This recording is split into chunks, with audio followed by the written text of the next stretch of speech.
What's on your mind? What do you got? Tom, you got something good? Beautiful. Make this short and What sweet. about the Malik Zaire cliffhanger from Tuesday? What was that again? Somebody asked you about how he was adapting to the number 2 role, and you said, "Ask me Thursday." Yeah, he did it. He's done a nice job. I'm proud of him. Because Deshaun's not perfect, right? And so he's a really good quarterback. So you got to think of the dynamic there, right? I mean, Deshaun is our starting quarterback, but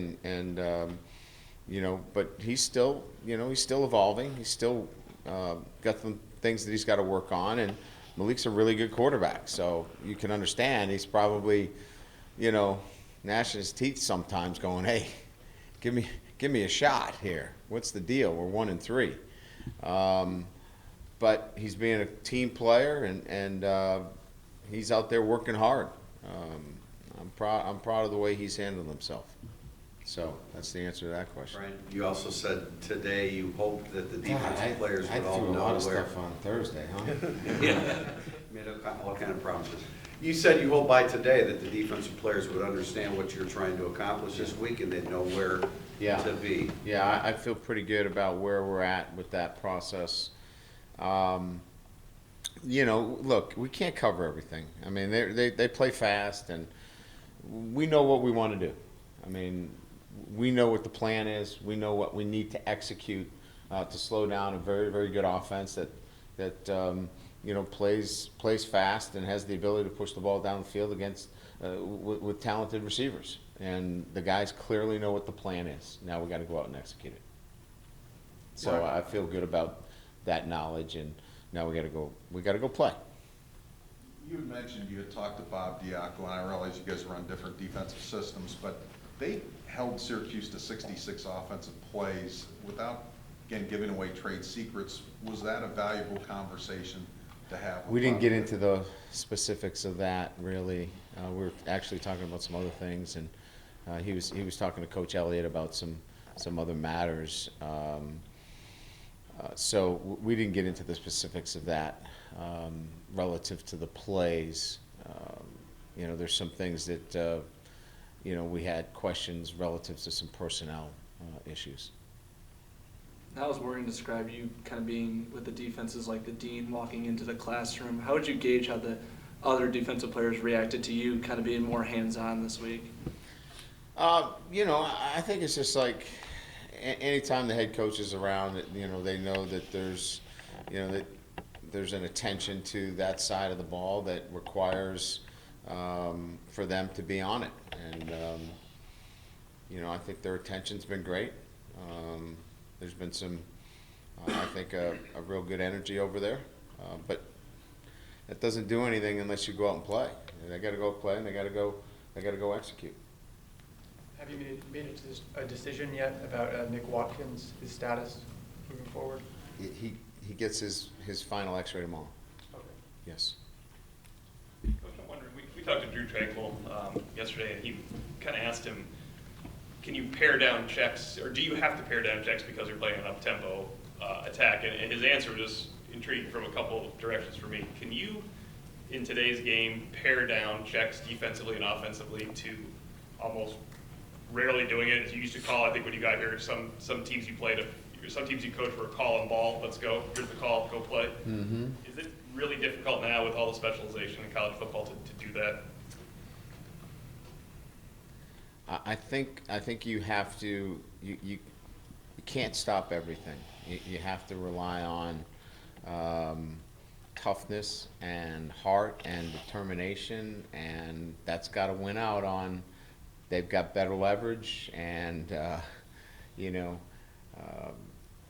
think when we try to have a check and we try to have an answer to everything, it might slow down the operation of just playing the game. So I don't know if that answers your question. And even on the flip side, offensively, is that something that you have just kind of Yeah. grown accustomed to, where it's a check with me? I see something and I want to It's tell you. it's a little bit on both sides. You can see that our running game has been not as consistent as I've wanted it to be, and I think we've added a little bit too much check this, check that. Run the damn play. Let's go. Actually, yeah. I mean, yeah, there's going to be some looks that are, I mean, we want to get out of bad looks. I don't want negative plays, but I want to be relatively correct. I don't want to be absolutely correct. And sometimes relatively correct with good players is better than being absolutely correct and then really slowing down your team. And that might have been the case a little bit.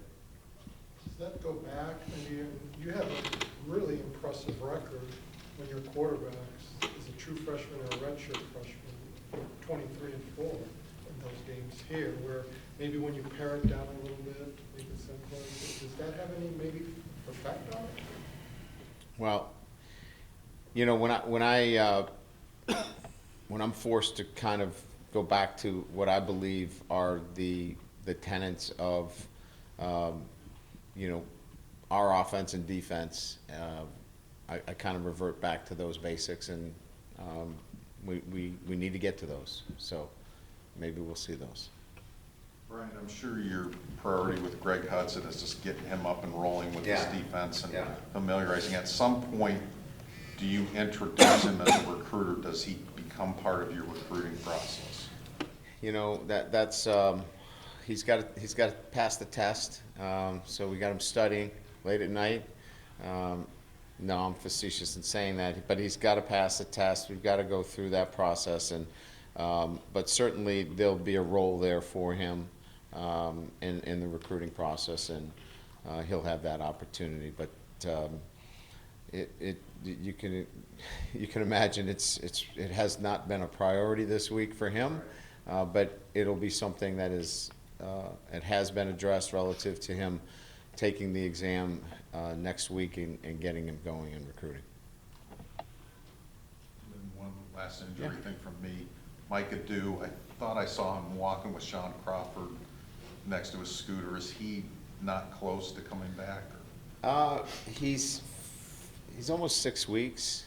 That's a 6 to 8 week process, and Rob Hunt wants to keep him immobilized for a full 6 weeks. And I think he just hit that mark. I think that comes off next week. So I think we start to move him on Monday is the process for him. But he's been, he's already sat a year, so we're going to try to activate him as quickly as possible. It's just a matter of how quickly we can, get him moving and see if we get something out of him. Anything else? Good? Everybody good? All right, perfect. Thank you. Yes.